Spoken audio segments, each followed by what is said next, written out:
Unit number 3 work energy and power के questions को discuss करेंगे। तो स्टार्ट करते हैं फर्स्ट क्वेश्चन से। At what angle work done will be minimum? किस एंगल पे वर्क की वैल्यू मिनिमम होती है? अगर हम वर्क के रिलेशन को देखें तो वर्क इक्वल होता है F D cause of theta के, और हम जानते हैं कि हमारे पास एंगल 90 डिग्री हो या 270 डिग्री हो, इन दोनों एंगल्स के ऊपर जो कॉस थीटा की वैल्यू होती है वो ज़ीरो आती है। दैट मीन्स कि हमारे पास अगर एंगल 90 और 270 होगा तो तब वर्क की वैल्यू मिनिमम होगी और इक्वल होगी ज़ीरो के। तो फर्स्ट क्वेश्चन का आंसर क्या है? चार्ली। और सेम ऐसा क्वेश्चन पास पेपर में भी आ चुका है, लेकिन वहां पर हमारे पास जो एंगल था वो 270 गिवन था। Second question, if 10 kilogram mass is dropped from a certain height hits the ground with speed 10 meter per second, the height will be। एक 10 किलोग्राम मैस को ड्रॉप किया है एक सर्टेन हाइट से और वो ग्राउंड को हिट करता है 10 मीटर पर सेकेंड से, हमें हाइट को फाइंड करना है। अब क्वेश्चन से हमें समझ आ रही है कि ये law of conservation of energy से रिलेटेड है कि बॉडी को एक हाइट से ड्रॉप किया तो वो पोटेंशियल एनर्जी लूज करेगी और उस बॉडी में काइनेटिक एनर्जी गेन हो रही होगी। अब पोटेंशियल एनर्जी का लॉस हमारे पास इक्वल है एम जी एच के और काइनेटिक एनर्जी का gain half M V square के। एम कैंसिल हो जाएगा, रिक्वायर्ड है हाइट, तो हाइट इक्वल आ जाएगी V square over 2 times G. Velocity हमारे 10 गिवन है, जी की वैल्यू हम 10 ही अज्यूम करेंगे यहाँ पर, तो 10 कैंसिल हुआ तो 10 ओवर 2 5 मीटर आंसर होगा। तो सेकंड क्वेश्चन का आंसर हमारे पास delta. Next question number 3, a body is dropped from 1000 meter height if its potential energy is 810 raised to power 8 joule, what will be its velocity on reaching the ground? एक body को drop किया 1000 metre height से, उसकी potential energy 810 raise to power 8 joule है, velocity कितनी होगी जब वो ग्राउंड पे बॉडी पहुंचेगी? सेम क्वेश्चन नंबर 2 की तरह यहाँ पर भी हम यूज करेंगे law of conservation of energy को कि पोटेंशियल एनर्जी का लॉस और काइनेटिक एनर्जी का गेन। एम कैंसिल हो गया तो वेलोसिटी का रिलेशन आ जाएगा √2 टाइम्स जी एच। तो देखिए रिलेशन में सिर्फ हाइट रिक्वायर्ड है, पोटेंशियल एनर्जी एक एक्स्ट्रा डाटा गिवन है। तो यहाँ पर वैल्यूज पुट करें, जी हमारे पास 10 और हाइट कितनी है 1000 मीन्स 10 रेज़ टू पावर 3, तो 3 और ये पावर 1 10 रेज़ टू पावर 4 और 10 रेज़ टू पावर 4 का अंडर रूट होगा 10 रेज़ टू पावर 2 और 2 का अंडर रूट 1.4, तो 1.4 इंटू 10 रेज़ टू पावर 2 हमारा आंसर क्या आ जाएगा 140 यूनिट मीटर पर सेकेंड। तो करेक्ट ऑप्शन इज बीटा, जो सबसे क्लोज यहाँ पर है 141। Next question number 4, at what angle the work done will be half of its maximum value? किस एंगल के ऊपर जो वर्क है वो अपनी मैक्सिमम वैल्यू के हाफ है? अब इस स्टेटमेंट का मतलब क्या है? इस स्टेटमेंट का मतलब ये है कि work done is equal to 1/2 of the maximum value, और जो मैक्सिमम वैल्यू वर्क की होती है वो याद रखिएगा 0 डिग्री पर होती है और वो एफ डी के इक्वल है। अब डायरेक्ट अगर करना चाहें तो आप कर सकते हैं कि किस एंगल पे हमारे पास कॉस की वैल्यू 1/2 आती है तो 60, तो डायरेक्ट आंसर हमारे पास क्या 60। लेकिन अगर नहीं समझ आती कंडीशन लिख लें और इस कंडीशन में आप वैल्यूज पुट करें, तो वर्क को मैं रिप्लेस कर दूंगा एफ डी कॉस थीटा से और ये इक्वल है हाफ ऑफ मैक्सिमम वैल्यू जो एफ डी है। तो एफ और डी कैंसिल हो जाएंगे तो कॉस थीटा इक्वल आ गया 1/2 के, तो थीटा इक्वल आएगा कॉस इनवर्स 1/2। तो वही बात जो मैंने पहले की कि हमारे पास कॉस इनवर्स 1/2 कितना होगा 60 डिग्री, जिसको हम π/3 भी लिखते हैं। तो correct option is delta. Next question number 5, a 500 Newton force is applied on an object and it moves with a velocity of 10 meter per second. If value of power is 2500 watt, then what will be the angle between force and displacement? Question number 5 में हमें ये कहा गया कि एक 500 Newton force apply होती है object पे जो मूव कर रही है 10 मीटर पर सेकंड की वेलोसिटी से। अगर पावर की वैल्यू 2500 वाट है तो फोर्स और डिस्प्लेसमेंट के इन बिटवीन एंगल क्या होगा? अब शायद इससे आप कंफ्यूज हो जाएं कि गिवन डेटा में वेलोसिटी है लेकिन एंगल पूछा है फोर्स और डिस्प्लेसमेंट का। याद रखें कि जो डिस्प्लेसमेंट और फोर्स के दरमियान एंगल होगा वही फोर्स और वेलोसिटी के दरमियान भी एंगल होगा। तो हम क्या करेंगे क्वेश्चन नंबर 5 के अंदर, हम पावर के रिलेशन को यूज करेंगे एफ डॉट वी, जो एफ वी कॉस थीटा के इक्वल है, और यहां से कैलकुलेट कर लेंगे एंगल। तो जो एंगल फोर्स और वेलोसिटी के इन बिटवीन होगा वही फोर्स और डिस्प्लेसमेंट के इन बिटवीन होगा। तो पावर है 2500, फोर्स हमारे पास है 500 और वेलोसिटी कितनी है 10। तो 500 इंटू 5, 2500, 5/10, 1/2। तो अगेन कॉस थीटा 1/2, तो डायरेक्ट लिख सकते हैं एंगल क्या होगा 60 डिग्री। तो correct option is beta. Question number 6, the unit of work is, unit of work हम जानते हैं क्या है, जूल है। जूल के अलावा हमारे पास क्या यूज हो सकता है, अर्ग भी यूज हो सकता है, किलोवाट आर भी यूज हो सकता है, कैलोरी भी यूज हो सकता है। तो यहाँ ऐसा ही मेंशन नहीं है कि सिर्फ जूल ही ऑप्शन होगी, सिंपल यूनिट ऑफ वर्क पूछा हुआ है। तो यहाँ पर कौन सी ऑप्शन करेक्ट हमारे पास होगी, चार्ली, अर्ग। और अर्ग के बारे में आप लोग जानते हैं कि अर्ग यूनिट होता है किस सिस्टम में, CGS सिस्टम में, और इसकी वैल्यू भी हमने फर्स्ट यूनिट में कैलकुलेट की थी, 1 erg is equal to 10⁻⁻7 joule. Question number 7. Which of the following quantity can be calculated by multiplying force and velocity? Question number 5 को देखें तो हमने वहां फार्मूला यूज किया पावर का एफ वी कॉस थीटा। तो ये क्वेश्चन हमसे यहाँ पूछा गया कि वो कौन सी क्वांटिटी है जो कैलकुलेट होती है by multiplying force and velocity. तुम्हारा आंसर क्या होगा, power, beta. Next question number 8. A body is falling from a height h. After it has fallen a height h by 2, it will possess. एक body हमारे पास fall कर रही है height h से, तो अगर उसकी हाइट h by 2 होगी तो उस बॉडी में क्या होगा। अब ये मिड वे है, बॉडी हाइट के ऊपर है और फॉल कर रही है नीचे, तो इस पॉइंट के ऊपर उसमें पोटेंशियल एनर्जी भी एग्जिस्ट करेगी और काइनेटिक एनर्जी भी एग्जिस्ट करेगी। लेकिन अब क्या कहेंगे, हाफ पोटेंशियल एनर्जी या हाफ काइनेटिक एनर्जी। तो सिंपल हमारे पास पोटेंशियल एनर्जी का जो रिलेशन होता है वो क्या होता है, that is equal to mgh, height के साथ डायरेक्ट रिलेशन है। अगर हाइट की वैल्यू h/2 होगी तो इसका मतलब है कि जो पोटेंशियल एनर्जी है वो इनिशियल पोटेंशियल एनर्जी के हाफ है। तो मिड वे के ऊपर हाफ पोटेंशियल एनर्जी और half kinetic energy, correct option is Charlie. अगर ये हाइट होती 1/4 तो पोटेंशियल एनर्जी 1/4 होती और काइनेटिक एनर्जी 3/4 होती। Next question number 9। Question number 9 हमारे पास क्या है, the work done by the force keeping an object in circular motion with constant speed is. एक ऐसी फोर्स जो बॉडी को एक सर्कल में मूव करवाए और बॉडी कांस्टेंट स्पीड से मूव कर रही हो, तो उसका वर्क क्या होगा। याद रखें एक ऐसी फोर्स जो बॉडी को सर्कुलर पाथ में रोटेट करवाती है, that force is centripetal force, और सेंट्रीपिटल फोर्स की वजह से होने वाला जो वर्क डन होता है वो जीरो होता है। और हम रीजन जानते हैं कि इसके रीजन क्या है, जो सेंट्रीपिटल फोर्स होती है ये बेसिकली डिफ्लेक्टिंग फोर्स है, इसका पर्पस सिर्फ और सिर्फ वेलोसिटी की डायरेक्शन को चेंज करना होता है। हर पॉइंट पर अगर हम इसका एंगल देखते हैं विद रिस्पेक्ट टू वेलोसिटी या विद रिस्पेक्ट टू डिस्प्लेसमेंट तो वो कितना है 90 डिग्री। अगर एंगल 90 डिग्री होगा तो work done due to centripetal force is always equal to zero, चाहे पाथ कंप्लीट सर्कल हो या कोई उसका पार्ट हो, सेंट्रीपिटल फोर्स की वजह से होने वाला वर्क डन हमेशा जीरो होता है। Question number 10, the energy stored in a dam is. Dam के बारे में आपको पता है कि डैम एक स्टोर करता है वाटर को एक हाइट पे, तो वहां पर जो एनर्जी स्टोर होती है डैम के अंदर वो क्या है, that is gravitational potential energy. और वो फिर जब वाटर फॉल करता है टर्बाइंस के ऊपर तो वो कन्वर्ट होती है काइनेटिक एनर्जी में और वहां से फर्दर इलेक्ट्रिसिटी प्रोड्यूस होती है। तो डैम्स के अंदर ग्रेविटेशनल पोटेंशियल एनर्जी स्टोर हो रही होती है। Question number 11, the flying bird has. जो फ्लाइंग बर्ड है वो हमारे पास एक हाइट के ऊपर है, तो अगर फ्लाइंग बर्ड हमारे पास हाइट के ऊपर है तो इसका मतलब ये हुआ कि उसमें दो तरह की एनर्जी प्रेजेंट होगी, उसमें काइनेटिक एनर्जी भी होगी और ग्रेविटेशनल पोटेंशियल एनर्जी भी होगी। तो अल्फा बीटा दोनों करेक्ट है, तो राइट आंसर क्या होगा, Charlie, both A and B. Question number 12।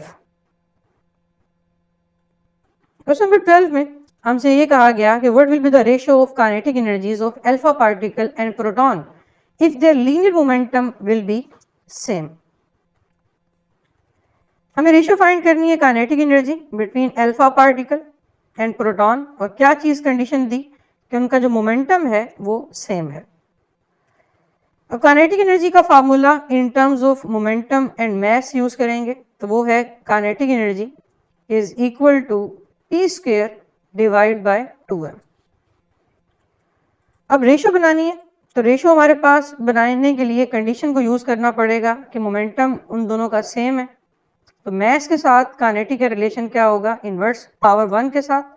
तो kinetic energy of alpha particle divide by kinetic energy of proton is equal to mass of proton over mass of alpha particle. अब हम जानते हैं कि alpha particle का mass proton के mass से 4 times होता है, तो m कैंसिल हो जाएगा, तो 1:4 हमारा आंसर होगा। तो correct option is beta.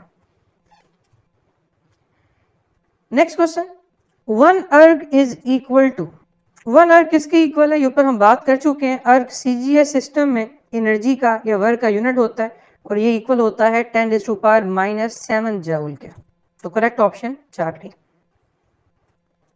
14th question, a man push a wall with 50 Newton and it displace it 0 meter. His work done is, अगर फोर्स अप्लाई हो रही है लेकिन बॉडी में डिस्प्लेसमेंट नहीं है तो हमारे पास वर्क डन क्या होगा, 0। Work is equal to FD cos theta, तो displacement 0, work done is 0, answer Charlie, no work done. 15th question, if a mass of 5 kilogram is lifted up to 5 meter, what will be the work done against the gravitational field?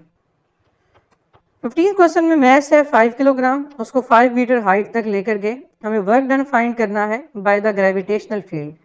Work done by the gravitational field का मतलब है कि हमें यहाँ पर जो force लेनी होगी वो कौन सी लेनी होगी, ग्रेविटेशनल। तो यहाँ पर आ गया cos थीटा। अब हमारे पास F किससे रिप्लेस हो जाएगा, F रिप्लेस हो जाएगा mg से, और डिस्प्लेसमेंट हमारे पास रिप्लेस हो जाएगी h से। अब लिफ्ट करने का केस है, वेट डाउनवर्ड है और डिस्प्लेसमेंट अपवर्ड, तो एंगल यहाँ पर क्या आएगा, 180 डिग्री। मैस 5, g 10 और हाइट कितनी है 5 और cos 180 -1। तो वैल्यूज को देखें, 5 इंटू 10 50 इंटू 5 250 जूल, और साथ नेगेटिव साइन जो डायरेक्शन ऑफ फोर्स की वजह से आ रहा है।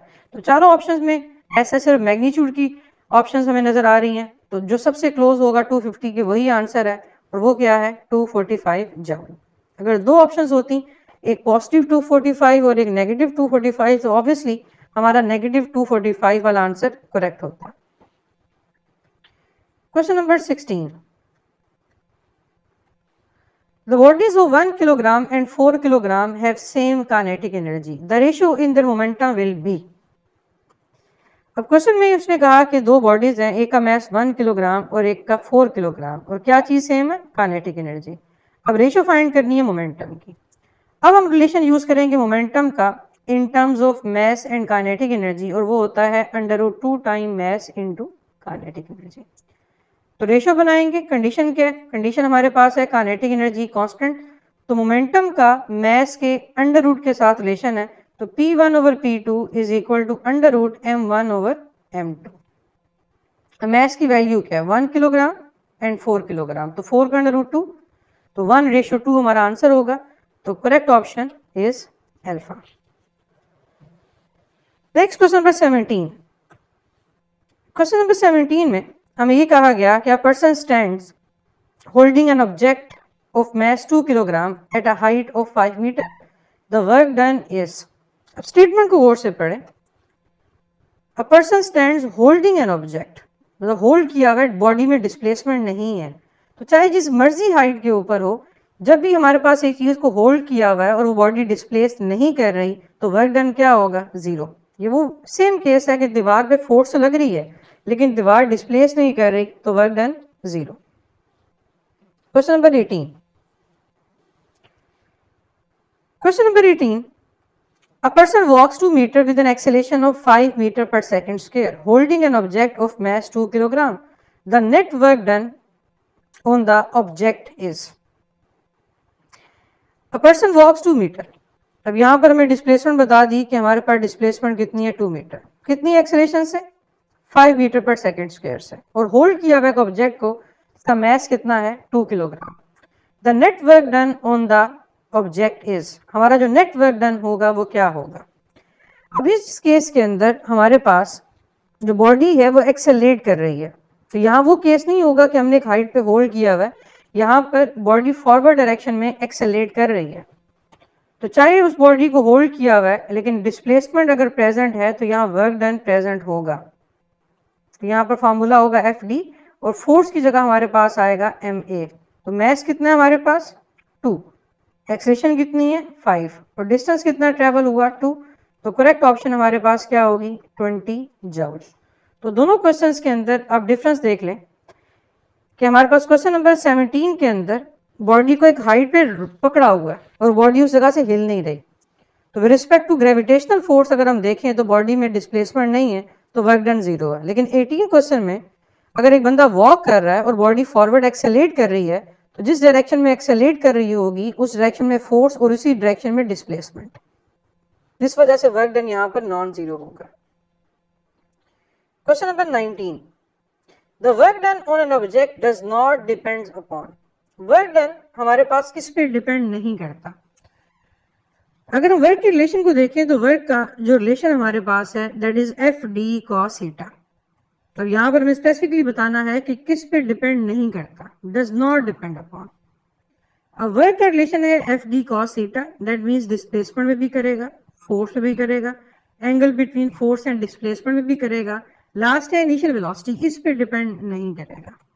तो correct option is delta. Question number 20, in free falling system, if potential energy is equal to kinetic energy, then force of friction will be। अगर हमारे पास एक फ्री फॉल सिस्टम में जितनी पोटेंशियल एनर्जी का लॉस है उतनी काइनेटिक एनर्जी का gain है, इसका मतलब किसी भी तरह की एनर्जी लॉस नहीं हो रही। तो अगर किसी तरह की एनर्जी लॉस नहीं हो रही तो फोर्स ऑफ फ्रिक्शन कितनी होगी 0। तो करेक्ट ऑप्शन हमारे पास क्या है चार्ली। इस चीज को आप यूं भी देख सकते हैं कि हमारे पास जो केस था वो ये था कि अगर पोटेंशियल एनर्जी का लॉस है और काइनेटिक एनर्जी का गेन है और plus work done against friction, तो अगर ये फैक्टर पोटेंशियल एनर्जी का एग्जैक्टली इक्वल होगा काइनेटिक एनर्जी के तो ये कैंसल आउट हो जाएंगे, और जब ये कैंसल आउट होंगे तो हाइट तो 0 नहीं है, ऑटोमेटिकली फ्रिक्शन की वैल्यू 0 आएगी। Question number 21, the velocity and momentum of a moving body are 10,000 centimeter per second and 10,000 gram centimeter per second. The kinetic energy will be। अब डेटा को देखें कि डेटा में हमें वेलोसिटी और मोमेंटम की वैल्यू गिवन है और हमसे क्या चीज पूछी गई काइनेटिक एनर्जी। तो वो रिलेशन हम यूज करेंगे यहाँ पर काइनेटिक एनर्जी का, जिसमें मोमेंटम आता है वेलोसिटी आती है। तो वो ये फार्मूला है हाफ एम वी स्क्वायर में एम वी की जगह पी लिख दिया। अब यहाँ वैल्यूज पुट करें, मोमेंटम हमारे पास कितना है 10,000 लेकिन ग्राम, और साथ यूनिट क्या है सेंटीमीटर। तो आप इसको इसी तरह से सॉल्व करें, एंड में आंसर आपके पास जो आएगा वो अर्ग में आएगा, तो उसको कन्वर्ट कर लें जाउल में। वेलोसिटी हमारे पास कितनी है वो भी है 10,000, डिवाइड किससे करना है हमने 2 से। अब हमारे पास 10,000 डिवाइड बाय 2, ये हमारे पास आ जाएगा 5,000। तो 4 जीरोस ये हैं, 3 जीरोस ये हैं, हमारा आंसर आएगा 5 10 रेज टू पावर 7, लेकिन अर्ग क्योंकि ग्राम सेंटीमीटर में यूनिट था। अब एक अर्ग में कितने जाउल होते हैं, एक अर्ग में 10 रेज टू पावर -7 जाउल होते हैं, क्योंकि ऑप्शन अगर देखें जाउल में है तो कन्वर्ट करना जरूरी है। तो 10 रेज टू पावर -7 + 7 0, तो आंसर हमारे पास क्या होगा 5 joule.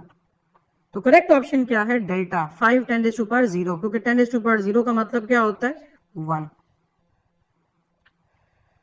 Question number 22, if momentum of a moving body is doubled the kinetic energy will be. अगर हमारे पास एक मूविंग बॉडी का मोमेंटम डबल हो जाए तो काइनेटिक एनर्जी कितनी हो जाएगी। तो कंडीशन हमें बता दी, मोमेंटम डबल हो रहा है, काइनेटिक बताना है, तो कौन सा रिलेशन यूज करेंगे जहां पर काइनेटिक और मोमेंटम के अलावा जो फैक्टर होगा वो कांस्टेंट होगा। तो ऑब्वियसली मैस वाला फार्मूला यूज करेंगे p²/2m। तो यहां से देख सकते हैं कि काइनेटिक एनर्जी का मोमेंटम के स्क्वायर के साथ रिलेशन है। तो अगर आप मोमेंटम को डबल कर देते हैं तो 2 का स्क्वायर 4, इसका मतलब काइनेटिक एनर्जी की जो वैल्यू है वो 4 टाइम्स इंक्रीज कर जाएगी। तो करेक्ट ऑप्शन हमारे पास क्या होगा यहाँ पर चार्ली, जिसको हम क्वाड्रपल भी कह सकते हैं। 23rd question, energy stored in a spring of watch is. Spring of watch, spring में कौन सी एनर्जी स्टोर होती है? Elastic potential energy. तो स्प्रिंग ऑफ वॉच में हमारे पास जो एनर्जी होगी that will be elastic potential energy delta. Question number 24, the momentum and kinetic energy of the ball is numerically equal. The numerical value of velocity is. Momentum और kinetic energy की value हमारे पास equal है, तो velocity की value क्या होगी? अब हमें हिंट मिल गया कि कौन सा रिलेशन यूज करेंगे जिस रिलेशन के अंदर काइनेटिक एनर्जी, मोमेंटम और वेलोसिटी इन्वॉल्व होती है, तो वो ये रिलेशन है। अब कंडीशन हमें बता दी गई कि काइनेटिक एनर्जी और मोमेंटम न्यूमेरिकली इक्वल है, तो काइनेटिक एनर्जी और मोमेंटम को इक्वल पुट कर दें, लेट से x के, तो ये आ गया x is equal to x V over 2। x cancel हो गया, क्रॉस मल्टीप्लाई, तो आंसर क्या होगा? Velocity is equal to 2 metre पर सेकेंड। तो correct option is beta. 25th question, a force of 3i plus 2j plus 4k newton give displacement of 10 joule, the work done is. Force given है 3i plus 2j plus 4k Newton, displacement है 10 joule, क्या find करना है? Work done. Work done का formula हम जानते हैं कि डॉट प्रोडक्ट है F डॉट डी, फोर्स और डिस्प्लेसमेंट का स्केलर प्रोडक्ट या डॉट प्रोडक्ट। फोर्स गिवन है 3i plus 2j plus 4k और डिस्प्लेसमेंट हमें गिवन है 10j। और डॉट प्रोडक्ट में हम जानते हैं कि सिर्फ कॉरस्पॉन्डिंग जो होते हैं कोऑर्डिनेट्स उनको मल्टीप्लाई करना, i को i से, j को j से और k को k से। तो यहाँ सिर्फ j से मल्टीप्लाई होगा, तो 2 इंटू 10 हमारा आंसर क्या होगा? 20 जूल। तो correct option is alpha.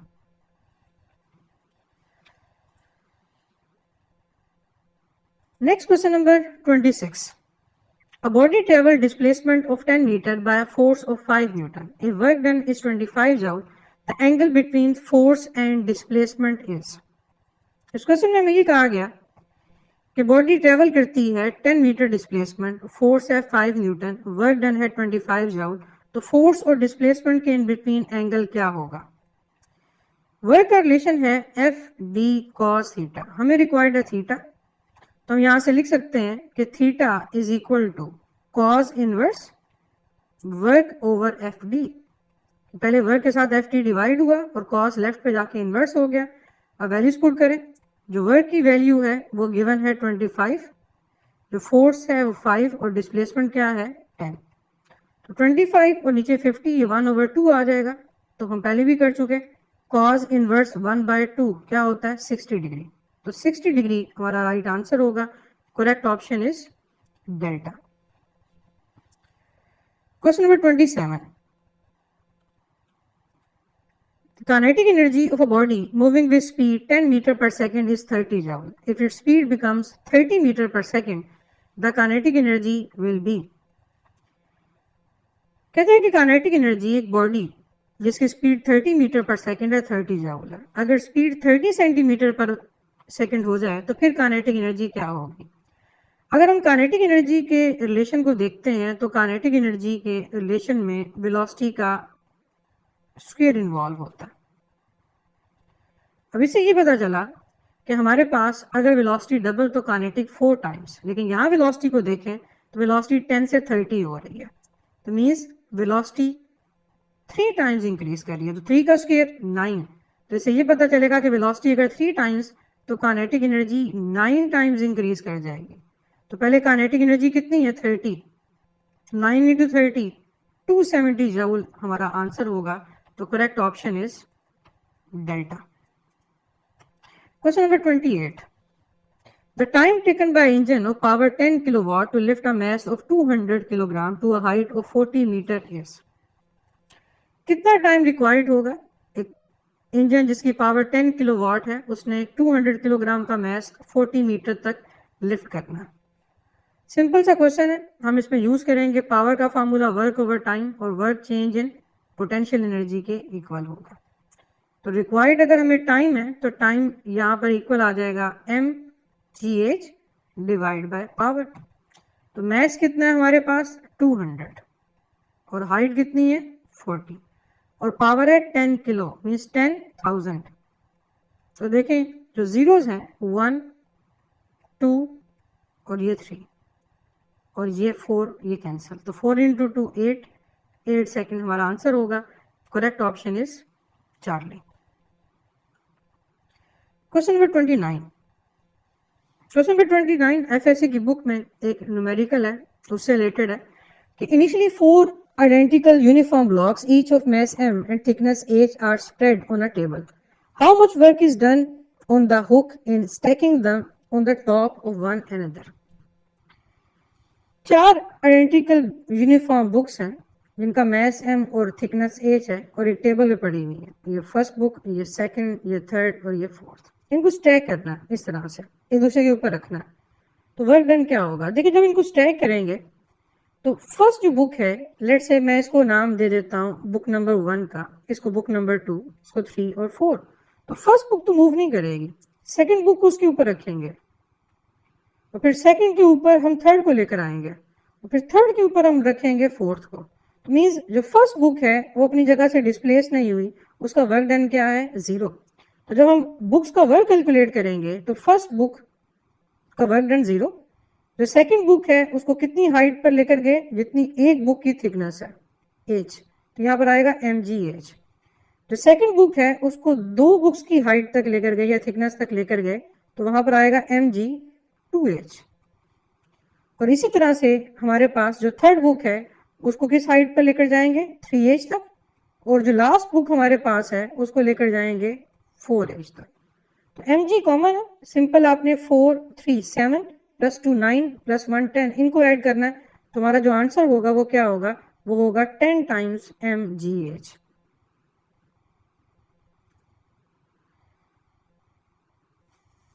Okay sorry, मैंने एक बुक को एक्स्ट्रा ऐड कर दिया।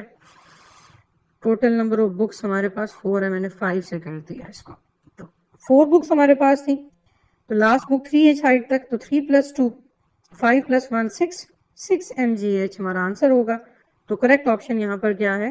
Delta 6 mgh। Question number 30।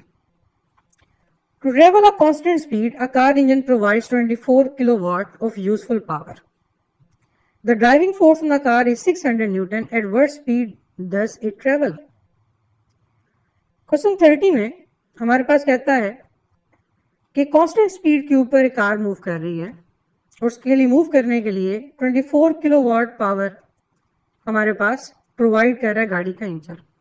अगर जो हमारी ड्राइविंग फोर्स है वो 600 न्यूटन है तो स्पीड की वैल्यू क्या होगी? तो यहाँ रिलेशन हमारा यूज होगा पावर का force into velocity, P is equal to F V.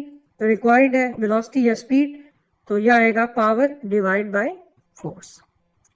तो पावर की वैल्यू 24 किलो मीन्स 24,000 और जो फोर्स की वैल्यू हमारे पास है दैट इज 600। तो ये 2 जीरो कैंसिल आउट हो गए। 6 इंटू 4 24, तो 4 इंटू 10 40 मीटर पर सेकेंड हमारा आंसर होगा। तो correct option is delta. Question number 31। A force of 100 Newton is needed to lift the hook of a crane at a steady velocity. The crane is then used to lift a load of mass 1000 kg at a velocity of 0.5 meter per second. How much of the power developed by the motor of the crane is used in lifting the hook and the load? Question को यहां पर आपने समझना है। कहता है कि 1000 Newton force required है एक क्रेन को हुक को लिफ्ट करने के लिए, एक कांस्टेंट स्पीड पे, कांस्टेंट स्पीड पे। कहते वही क्रेन फिर यूज होती है एक लोड को लिफ्ट करने के लिए। कितना लोड? 1000 किलोग्राम। कितनी वेलोसिटी से? 0.5 मीटर पर सेकेंड से। कहते कितनी पावर डेवलप होगी मोटर की अगर क्रेन ने लिफ्ट करना है हुक एंड द लोड, दोनों चीजों को, क्योंकि हुक तो ऑब्वियसली क्रेन के साथ अटैच होती है, उसके साथ लोड अटैच होता है। तो यहाँ पर हमें एक चीज पता चल गई कि जब हम पावर का relation F into V use करेंगे तो यहां पर जो F है ये हमारे पास रिप्लेस हो जाएगा m इंटू जी से, ओवरऑल वेट से। और ये मैस होगा ये दोनों का आएगा। दोनों का मतलब क्या होगा, ये मैस हमारे पास हुक का भी आएगा और हमारे पास उस वेट का भी आएगा जिसको लिफ्ट करना है। अब अगर हम अपने डाटा को देखें तो हमारे डाटा के अंदर एक मैस गिवन है और एक फोर्स गिवन है। तो हमें करना क्या पड़ेगा, हमें टोटल जो mg की वैल्यू है उसको फाइंड करने के लिए, जो टोटल वेट है उसको फाइंड करने के लिए मैं इसको कह देता हूं एफ डैश फोर्स या weight of the hook plus weight of the load लेना पड़ेगा। अब वेट ऑफ द हुक तो डायरेक्ट हमें गिवन है 1000 और जो वेट ऑफ द लोड है उसके लिए हमें यूज करना पड़ेगा mg। तो मैस उसका कितना गिवन है 1000 और साथ g 10 मल्टीप्लाई हो जाएगा। तो 1000 और ये मल्टीप्लाई अगर हम करेंगे 10,000 तो ये हमारे पास आ जाएगा टोटल जो वेट है 11,000 न्यूटन। अब हम इस रिलेशन को यूज कर सकते हैं और यहाँ पर mg बेसिकली टोटल वेट होगा, इसको अप्लाई कर देंगे तो एफ डैश की जगह आ गया 11,000 और जो स्पीड हमारे पास है वो कितनी है 0.5 मीन्स हाफ। तो 11,000 का हाफ अगर हम करेंगे तो ये आएगा 5500 वॉट। तो ऑप्शन किलोवाट में 1000 से डिवाइड कर दें तो 5.5 किलोवाट हमारा आंसर होगा। Correct option is Charlie. 32 question, car X is traveling at half the speed of car Y. Car X has twice the mass of car Y. Which statement is correct? अब data को देखें तो data में कहता है कि car X जो है वो ट्रेवल कर रही है हाफ स्पीड से एज कम्पेयर टू Y, लेकिन कार X का जो मैस है वो कार Y के मुकाबले में डबल है। तो कौन सी स्टेटमेंट हमारे पास करेक्ट है? और सारी जो स्टेटमेंट्स हैं वो काइनेटिक एनर्जी से रिलेटेड है। तो पहला काम ये कर लें क्वेश्चन नंबर 32 में कि आप दोनों बॉडीज के काइनेटिक एनर्जी की वैल्यूज को देख लें क्या आएगी। एक कार X है और एक कार Y है। फार्मूला होता है हाफ mv स्क्वायर।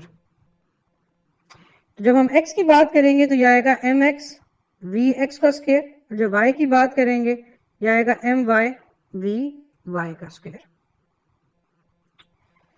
अब वैल्यूज क्या आ रही हैं, कहते हैं मैक जो वेलोसिटी है वो हाफ है कार y के,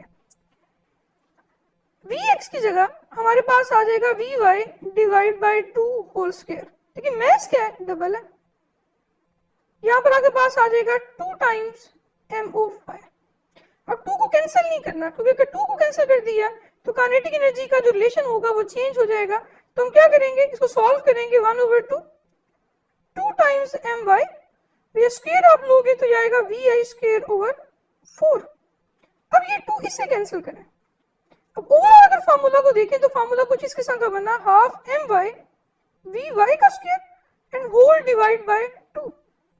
तो ये जो ऊपर हमारे पास न्यूमरेटर में वैल्यू है ये क्या है, ये y की काइनेटिक एनर्जी है और वो किससे डिवाइड हो रही है 2 से। तो क्या हमारा रिजल्ट आया कि x की जो काइनेटिक एनर्जी है वो y के कंपैरिजन में हाफ है। अब ऑप्शंस देखें पता चल जाएगा कि कौन सा आंसर करेक्ट है। फर्स्ट ऑप्शन कहता है car x has half the kinetic energy of car y, तो ये आंसर है कि x की जो काइनेटिक एनर्जी है वो हाफ है। तो हमने सॉल्व कर लिया तो उससे फायदा ये हुआ कि हमें डायरेक्ट पता चल गया कि आंसर कौन सा करेक्ट है। Next question number 33, the amount of work required to stop a moving object is equal to। हमारे पास अगर एक कार मूव कर रही है तो उस पर जब ब्रेक अप्लाई करेंगे तो जो उस पर अमाउंट ऑफ वर्क डन होगा वो किसके इक्वल होगा। तो बेसिकली ब्रेक अप्लाई करने से जो वर्क डन होगा वो उसकी काइनेटिक एनर्जी को चेंज करेगा। अगर ये मूव कर रहा है जिसकी काइनेटिक एनर्जी नॉन जीरो है तो जैसे ही हम रिटार्डिंग फोर्स को अप्लाई करेंगे तो इस रिटार्डिंग फोर्स के अप्लाई करने से जो वर्क डन होगा वो इस काइनेटिक एनर्जी को चेंज करके जीरो कर देगा। तो ये वर्क एनर्जी प्रिंसिपल है कि work done is equal to change in kinetic energy. तो करेक्ट ऑप्शन क्या होगी, Charlie. The amount of work done required to stop a moving object is equal to the kinetic energy change. Next question number 34, the power output of a lamp is 6 watt। हमें power output given है एक lamp की 6 वाट how much energy does the lamp gives out in 2 minutes, वो कितनी energy देता है 2 minutes में। अब डेटा को देखें, 6 वॉट हमें गिवन है पावर, फाइंड करनी है एनर्जी और टाइम कितना है 2 मिनट्स। अब रिलेशन यूज करेंगे यहाँ पावर का, वर्क ओवर टाइम, यहाँ पर हम ये ले लेंगे एनर्जी ओवर टाइम। तो एनर्जी के लिए क्रॉस मल्टीप्लाई, तो ये आ जाएगा पावर मल्टीप्लाइड बाय टाइम। अब वैल्यूज पुट करें, यूनिट सेम होने चाहिए, मतलब same system, power 6 time 2 minute, convert करेंगे सेकंड, तो ये 60, तो 120 इंटू 6, हमारा आंसर क्या होगा 720 जूल। तो correct option is Charlie. Next question number 35। 35 question क्या है, a ball is thrown vertically upward neglecting a resistance, which statement is correct? एक बॉल को अपवर्ड थ्रो किया, ये रेजिस्टेंस को नेग्लेक्ट कर दिया गया, हमें ये बताना है कि कौन सी स्टेटमेंट करेक्ट है। फर्स्ट ऑप्शन हमें क्या कही गई, the kinetic energy of the ball is greatest at the highest at the greatest height, ट्रेन गलत है क्योंकि ग्रेटेस्ट हाइट के ऊपर velocity zero, kinetic energy zero, तो फर्स्ट स्टेटमेंट तो हो गई फॉल्स। सेकंड कहता है the potential energy of the ball increases uniformly with time during the ascent, कि पोटेंशियल एनर्जी यूनिफॉर्मली इंक्रीज करती है, ऐसा नहीं है क्योंकि हमारे पास ओवरऑल जो काइनेटिक एनर्जी है वो यूनिफॉर्मली डिक्रीज नहीं करती, इस वजह से पोटेंशियल एनर्जी भी यूनिफॉर्मली हमारे पास इंक्रीज नहीं कर रही होगी। थर्ड ऑप्शन हमें कहता है by the principle of conservation of momentum the momentum of the ball is constant, गलत है, मोमेंटम यहाँ कांस्टेंट नहीं होगा क्योंकि ये हमारे पास आइसोलेटेड सिस्टम तो है नहीं, फोर्स सप्लाई हो रही है। और लास्ट कहता है by the principle of conservation of energy the total energy of the ball is constant, ये स्टेटमेंट हमारे पास ट्रू है क्योंकि जब बॉल को अपवर्ड फेंकेंगे तो अपवर्ड जाते हुए उसकी पोटेंशियल एनर्जी की वैल्यू इंक्रीज कर रही होगी और काइनेटिक एनर्जी की वैल्यू डिक्रीज कर रही होगी, and throughout the motion overall energy conserved रहेगी। Question number 36. A man weighing 500 Newton carries a load of 10 kg to the top of a building in 4 minutes. The work done by the man is 6 × 10⁴ joule. If he carries the same load in 8 minutes, the work done by the man will be. देखिए हमें पता है कि जो work होता है वो time पे डिपेंड नहीं करता। अगर एक बॉडी को एक हाइट पे लेकर जा रहे हैं तो वर्क सिंपल पोटेंशियल एनर्जी के इक्वल होगा, कहीं पर भी टाइम इन्वॉल्व नहीं हो रहा। तो चाहे हम 8 सेकंड में लेकर जाए और चाहे हम 4 सेकंड्स में या 4 मिनट्स में, तो दोनों केसेस के अंदर जो वर्क डन होगा वो क्या होगा, सेम, 4 मिनट्स में भी और 8 मिनट्स में भी। लेकिन कंडीशन ये होनी चाहिए कि सेम मैस को सेम हाइट तक लेकर जाना है, तो वो चीज यहाँ पर गिवन है कि 500 न्यूटन का लोड, एक मैन 500 न्यूटन का वो लोड उठाता है 10 किलोग्राम, 4 मिनट्स में लेकर जाता है टॉप तक। वही आदमी में सेम वेट 500 न्यूटन, अब वो लोड कैरी करता है हाइट 8 मिनट तक, तो अब वर्क डन क्या होगा, तो आंसर होगा पहले अगर 6 × 10⁴ जूल है तो अब भी 6 × 10⁴ जूल ही होगा क्योंकि टाइम पे डिपेंडेंस वर्क की नहीं होती। Question number 37. A person holds a bucket of weight 60 Newton. He walks 7 meters along the horizontal path and then climbs up a vertical distance of 5 meters. The work done by the gravity is. अब दो conditions यहाँ पर given है। पहले वो आदमी जो है वो बकेट जिसका वेट 60 न्यूटन है उसको हॉरिजॉन्टल पाथ पे लेकर जाता है और कितना डिस्टेंस 7 मीटर, उसके बाद वो क्लाइंब करता है वर्टिकल 5 मीटर। अब ओवरऑल हमारा work done by the gravity क्या होगा। अब हम इसमें अगर डायग्राम को ड्रॉ करते हैं इस केस के अकॉर्डिंग, तो लेट्स से हमारे पास ये वो बकेट है, इसका वेट डाउनवर्ड है, इसको मूव करवाया पहले हॉरिजॉन्टल कितना 7 मीटर, एंगल कितना यहाँ पर 90 डिग्री, तो फर्स्ट हाफ में तो वर्क डन 0। उसके बाद उसी बकेट को लिफ्ट किया गया है और वर्टिकली ऊपर लेकर जाया गया, कितना वर्टिकल ऊपर 5 मीटर। तो अब अगर हम देखें तो ग्रेविटेशनल फोर्स या वेट वो डाउनवर्ड है, बॉडी अपवर्ड लेकर जा रहे हैं, एंगल 180 डिग्री, अब वर्क डन नॉन जीरो होगा। तो मैं अगर वर्क टोटल कैलकुलेट करता हूं तो फर्स्ट और सेकंड दोनों के वर्क को ऐड करना पड़ेगा। तो फर्स्ट के केस में हमारा जो एंगल है वो कितना है 90, तो वो तो सिंपली 0 हो जाएगा वर्क डन। लेकिन सेकंड केस में जो वर्क डन है वो नॉन जीरो होगा क्योंकि वहां पर एंगल 180 है। तो फर्स्ट जीरो आ गया। मैस कितना है जिसको हम लेकर जा रहे हैं, क्योंकि वेट गिवन है 60 न्यूटन, तो एम जी की जगह 60 आ जाएगा। और किस हाइट तक लेकर गए, 5 मीटर, और cos 180 -1, तो ये आंसर आ जाएगा -300 जूल या न्यूटन मीटर। तो करेक्ट ऑप्शन क्या है, alpha. Next 38, a man M1 of mass 80 kg runs a staircase in 15 seconds. Another man M2 also of mass 80 kg runs up the same staircase in 20 seconds. The ratio of power delivered by them will be. अब power है, वो power तो time पे depend करती है। इसका मतलब इस क्वेश्चन में हम ये नहीं कहेंगे कि दोनों के में सेम आएगा। तो मैस कितना है दोनों का, 80 किलोग्राम। M1 भी 80 किलोग्राम और M2 भी 80 किलोग्राम। पहला 15 सेकंड में एक स्टेयरकेस पे जाता है और दूसरा आदमी 20 सेकंड में जाता है। हमें रेशो फाइंड करनी है पावर की। अब यहाँ पावर का जो रिलेशन यूज होगा वो क्या होगा, वर्क डन की जगह पोटेंशियल एनर्जी ओवर टाइम। अब न्यूमरेटर के जो फैक्टर्स हैं वो सेम है, तो पावर का रिलेशन टाइम के साथ क्या है, इनवर्स। तो यहां से अगर आप रेशो बनाएंगे तो क्या आएगी, P1 over P2 is equal to T2 over T1। तो हमारे पास अब वैल्यूज देखें क्या है, जो सेकंड पर्सन का टाइम है वो 20 है और फर्स्ट का कितना है 15। तो 5 इंटू 4 एंड 5 इंटू 3, तो 4/3 हमारा आंसर होगा। Correct option is beta. Question number 39.